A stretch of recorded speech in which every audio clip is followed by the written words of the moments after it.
और जी दोस्तों, सब कैसे हो? होप कि आप सब ठीक हैं। और आज एक स्पेशल वीडियो है जिसमें मैं आपको बताने वाला हूँ सेल्फ एंट्री के बाद जब आपका उसमें क्या होता है। सेल्फ एंट्री में कि जब आप करवाते हो तो उसमें कौन कौन से आर्टिकल्स होते हैं। बेसिकली जब आप सेल्फ एंट्री करवाते हो उसमें दो तरह के आर्टिकल होते हैं। दो तरह के आर्टिकल मतलब क्या होता है कि जब आप पुर्तगाल में आते हो तो आप यहाँ पे किसी के लिए काम करने के लिए आए हो, उसके बिहार पे अपने डॉक्यूमेंट लेने हैं, या फिर आप किसी के मतलब साथ काम कर रहे हो या अपनी कंपनी खोल के काम कर रहे हो, तो उसमें दोनों चीज़ों का फ़र्क पड़ जाता है। तो आपको मैं कुछ ये चीज़ों के बारे में बड़ा क्लियर बताने वाला हूँ कि किस चीज़ में क्या ठीक है और किस चीज़ में क्या गलत है। चलो सबसे पहली बात करते हैं हम जी आर्टिकल 88 की, जो सबके लिए जिसमें सभी ने ही अपना मतलब पेपर एंट्रेंस का प्रोसेस किया है। तो 88 आर्टिकल में होता है क्या कि जैसे ही आप मतलब आते हो पुर्तगाल में, जब आप सेल्फ एंट्री करवाते हो या आईमा में एंट्री देते हो, आज के टाइम में हम आईमा बोलते हैं, तो उसमें क्या होता है कि आपको मतलब आप किसी के लिए काम कर रहे हो, जैसे आपको किससे काम मिला, आपको काम मिल गया, यहाँ पे रह रहे हो, तो उसके बिहार पे आप डॉक्यूमेंट्स के लिए अप्लाई किया, मैनिफेस्ट किया। तो ये होता है 88 आर्टिकल। और इसमें इसमें क्या नहीं कर सकते हैं वो भी मैं आपको बताऊंगा। सबसे पहले डॉक्यूमेंट्स तो आपको पता ही होंगे, फाइनेंस सोशल, जो मैंने लास्ट वीडियो में बताया था, सैलरी स्लिप्स, ठीक है। और अपना इसमें आपके टैक्सेस जो हैं आपको बहुत ध्यान देना पड़ेगा, क्योंकि अब ये चीज़ें आती हैं कि जब आप 1.5 साल के बाद या 2 साल के आसपास इंटरव्यू के लिए जाते हो, तो आपसे ये पूछा जाता है कि मतलब आप कंट्री में मतलब आप जैसे खर्चा कर रहे हो तो किस बेस पे कर रहे हो। अगर आपके पास प्रॉपर इनकम सोर्सेज नहीं है, अगर आप मिनिमम सैलरी नहीं यहाँ पे कमा रहे हो, तो यहाँ पे आप कैसे कर रहे हो, कैसे मतलब अपना गुजारा कर रहे हो। तो इसलिए आप अपना टैक्सेस का ध्यान जरूर रखिए। लास्ट से 6 टैक्स जो है अपना पूरा रखिए, ताकि आपके लास्ट 6 इन द सेंस कि आपको प्रॉपर काम मिल गया और कर रहे हो, ठीक है। अगर ज़्यादा हो तो बढ़िया ही है, कम से कम तो एटलीस्ट मिनिमम सैलरी का तो हो, ठीक है। तो इस चीज़ का ध्यान रखिए कि आप जब काम करते 88 पे आपने आर्टिकल में काम किया, तो आप अपना बिजनेस खोल के उसमें अपना काम नहीं शो कर सकते हो कि आपके पास ये चीज़ है, क्योंकि उसमें क्या होता है कि आपका टोटली जो अपना प्रोसेस होता है चेंज हो जाता है। तो होता क्या कि आप एक एज ऑनर की तरह अपना दिखाने लग जाते हो कि हम काम करने के लिए आए थे, हमें काम मिला है, बट हमने अपना बिजनेस खोले ना, वो गलत हो जाता है यहाँ पे, ठीक है जी। तो उसके लिए जो होता है वो 89 आर्टिकल होता है, जिससे कि आपका 89 आर्टिकल में कन्वर्ट हो जाता है, बट आपके पेपर जो एंटर होते हैं 88 में होते हैं, जो आपकी इंटरव्यू होती है वो 88 में होती है। अब 89 में क्या होता है कि जब आप पेपर में एंट्रीज करते हो 89 में, सबसे पहली जो बात आती है फाइनेंस सोशल, जो लीगल एंट्री होती है। और आप इसमें कंपनी, मैं आपको यही बताऊंगा, एक सबसे बड़ी बात जो होती है कि कंपनी ज़रूर अपनी खोलें, रजिस्टर्ड कंपनी खोलें। और एक्टिविटी पे भी काम चल जाता है, बट मैं आपको सजेस्ट यही करूँगा कि जो अपने यहाँ पे पुर्तगाल आके किसी के पास नहीं काम करना चाहते हैं, तो उस वो अगर वो अपना बिज़नेस स्टैब्लिश करना चाहते हैं, तो वो पुर्तगाल एक कंट्री ऐसा है कि जो बिज़नेस स्टैब्लिशमेंट के लिए सबसे अच्छा है। और यहाँ पे बिज़नेस के यहाँ पे आपको डॉक्यूमेंट्स भी ईजिली हो जाते हैं और प्रॉब्लम नहीं आती है, बट उसके लिए भी एक स्ट्रेटजी होती है जो आपको प्लान करनी पड़ती है, और आपको बिज़नेस टैक्सेस प्रॉपर देने पड़ते हैं। ये नहीं कि आप टैक्सेस सेव करते रहो और निकलते रहो, तो पेपर भी नहीं मिलेंगे आपको। तो बेसिकली जब आप 89 आर्टिकल की बात करते हैं, तो उसमें जब आप एंट्री देते हो, अपना मैनिफेस्टेशन करते हो, तो उसके लिए आपको फाइनेंस सोशल, सैलरी स्लिप अपनी जो कंपनी से निकाल रहे हो, ठीक है, अपने काम का कॉन्ट्रैक्टर सर्टिदा परमानेंट जो होता है, ये सब डॉक्यूमेंट्स चाहिए होते हैं। सर्टिदा परमानेंट होता है कि एक डॉक्यूमेंट होता है कि जो आपकी कंपनी का आईडी बनता है, वो 3 मंथ्स के लिए वैलिड है, उसका आपको थ्री मंथ और 3 मंथ में वैलिड करना पड़ता है। तो बेसिकली इसके बारे में आपको कंपनी कंपनी कंस्ट्रक्शन और क्लोजिंग के बारे में मैं आर्टिकल में बताऊंगा कि वो उसको कैसे करते हैं, वो उसका मैं अलग से एक वीडियो बनाऊंगा।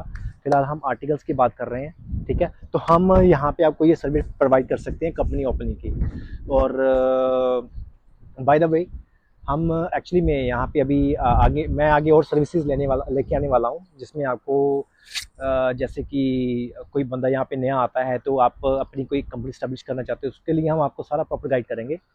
तो हमारी प्रॉपर एक मैंने अपनी एक प्रॉपर लॉयर्स की टीम बना ली है, तो जिससे आपको सारा ही मतलब डिटेल्स में आपका सारा कंप्लीट प्रोसेस हम करवा के देंगे। तो बेसिकली जब आप यहाँ पे 89 आर्टिकल में करते हो, तो उसमें क्या होता है कि आप अपने बिहाफ पे अपना बिज़नेस स्टैब्लिश करके, आप अपने बिज़नेस को रन करके अपने डॉक्यूमेंट्स को आप अप्लाई कर रहे हो कि आपको ये इस कंट्री में इंटरेस्ट लगा है, तो आपने यहाँ पे इन्वेस्टमेंट प्लान किया है। तो इसमें कोई ऐसे मिनिमम टर्म्स नहीं होती। जो कंपनी फॉर्मेशन का जो चार्जेस होते हैं, बेसिकली जो गवर्नमेंट के चार्जेस हैं वो 280 टू 300 के आसपास जो सोशल चार्ज होते हैं। बाकी जो लॉयर्स की फीस होती है तो वो उनके बिहाफ पे होती है कि कोई लॉयर किस मतलब अमाउंट में चार्ज कर रहा है। हर किसी का अपना अपना ये होता है, बट हमारे पास एक पैकेज कंप्लीट है तो हम आपको दे सकते हैं, कोई प्रॉब्लम नहीं है। हम आगे बात करते हैं अब 89 और 88 आर्टिकल में। जब आपके पास 89 में पेपर एंटर हैं तो वही नहीं कि आप किसी से कॉन्ट्रैक्ट लेके तो अपना वहाँ पे जाके शो कर दो, आपने कंपनी बीच में सस्पेंड कर दी ना, तो आपका वो प्रोसेस टोटली दोबारा से शुरू करना पड़ेगा 88 का। और जो 88 वाले हैं, जो 88 आर्टिकल में है, तो वो अपना जैसे आपके पास काम नहीं है, काम धीरे धीरे चल रहा है, तो आप अपनी एक्टिविटी खोल सकते हो एज ए एक सुप्लेंट इनकम के काम उसको बोल सकते हैं, कि एक्स्ट्रा इनकम के लिए उसको बोल सकते हैं। पर आप उसको प्रेजेंट नहीं कर सकते हो वहाँ पे। अगर आपको इन केस वो पूछते हैं कि हाँ जी ये आपके पास तो मिनिमम इनकम वो भी नहीं है, सोर्सेज नहीं, तो हाँ मतलब आपको हम डॉक्यूमेंट्स कैसे दें, तो आप गुजारा कैसे करते हो, तो आपके पास वो एक्टिविटी जो होती है उसका बैलेंस शीट बनवाना पड़ता है आपको। तो उस बैलेंस शीट के हिसाब से आप कंटिन्यू कर सकते हो, और उसको एज ए सेमी वो अपनी इनकम ले सकते हो कि उसको प्रेजेंट मतलब करंट नहीं शो कर सकते हो। करंट जो होगा आपका कॉन्ट्रैक्ट होगा जिस पे 88 आर्टिकल में आप काम कर रहे हो। तो ये एक्चुअली में फ़र्क है कि आप जो प्राइमरी आपका रहेगा कि कॉन्ट्रैक्ट रहेगा सबसे पहला, जिसको प्राइमरी मतलब सबसे पहला जो होता है वो आपका कॉन्ट्रैक्ट चलेगा, कॉन्ट्रैक्ट में ही आप काम कर रहे हो। सेकेंडरी में जो आपकी रख सकते हो एक्टिविटी को भी, उससे आप उसको उसमें आपको बेनिफिट क्या होता है कि अगर आपके पास फुल कॉन्ट्रैक्ट भी है, अगर आपके पास वीकेंड है, तो आप ग्लोब वगैरह कुछ एक्टिविटी करके भी अपना कर सकते हो, ठीक है। और स्पेशली जो लोग नए नए हैं जिसमें 88 89 आर्टिकल की मैं बात कर रहा हूँ, तो उसमें क्या हो सकता है कि कुछ लोग जो यहाँ पे इन्वेस्टमेंट प्लान करना चाहते हैं, जिनको टैक्सीज का है, तो वो अपनी एक टैक्सी की कंपनी खोल के गाड़ी अपनी इन्वेस्ट करके तो अपना उसमें भी काम कर सकते हैं। बट उसके लिए सबसे पहले उनको लाइसेंस ले लेना ज़रूरी है पुर्तगाल का। तो मैं इसके लिए भी एक वीडियो बनाऊंगा कि लाइसेंस के लिए मैंने पीछे अपडेट किए थे, बट मैं एक इसके ऊपर एक क्लियरली अपडेट करूंगा क्योंकि मैंने उसमें कुछ चीज़ें बताई नहीं थी जो उसमें पेंडिंग थी। तो बेसिकली आप यहाँ पे जब बिज़नेस करते हो, ये नहीं कि आपको कोई छोटा बड़ा बिज़नेस करना है, कोई छोटा सा बिज़नेस भी एक शॉप के भी यहाँ पे भी आप कर सकते हो। गवर्नमेंट को क्या मतलब कि आप अपना टैक्सेस पे कर रहे हो और आप अकाउंटेंट की फी दे रहे हो उसमें, मतलब कंपनी में आप एक्स्टेब्लिश कर रहे हो पूरी, और आपकी मिनिमम इनकम उसमें से निकाल रहे हो, उसकी बैलेंस शीट प्रॉपर बना रहे हो, और आप गवर्नमेंट की हेल्प कर रहे हो। तो इसमें क्या होता है कि आपका 89 आर्टिकल में आपकी खुद की कंपनी का प्रोसेस चलता है, और 88 में आपको दोनों ही चीज़ें मिल जाती हैं। बट उसमें 88 में ये भी हो सकता है कि आप अपनी कंपनी को खोल सकते हो, बट कंपनी को खोल के अपने बंदे को लगा सकते हो काम पे, बट आप खुद काम पे लगे। तो इसमें इसमें एक्चुअली क्या आता है कि आप खुद तो काम कर ही रहे हो, तो आपने खुद एम्प्लॉय भी रखे हुए हैं, तो आप सेकेंडरी इनकम में वो भी दिखा सकते हो कि इन फ्यूचर जब आपकी रेजिडेंसी आती है तो आप 100% अपने बिजनेस में कन्वर्ट कर सकते हो। तो ये चीज़ें हैं कि जब भी आप यहाँ पे पुर्तगाल में आते हो, तो मे भी किसी ने इसका बारे में नहीं बताया होगा, तो इन चीज़ों का ध्यान रखिए कि आने से पहले आपको ये चीज़ें चाहिए। और 88 आर्टिकल में होता है, 89 आर्टिकल में होता है। इसके इंटीरियर वीडियो में जो मैंने बनाई थी उसमें आपको मैंने बता दिया था कि एक्चुअल में पेपर लॉ का प्रोसेस क्या होता है और क्या क्या डॉक्यूमेंट्स रिक्वायर्ड है। अगर आपको कोई क्वेश्चन चाहिए तो आप हमसे बात कर सकते हो और हम आपको पूरी असिस्टेंस देंगे। Thank you very much.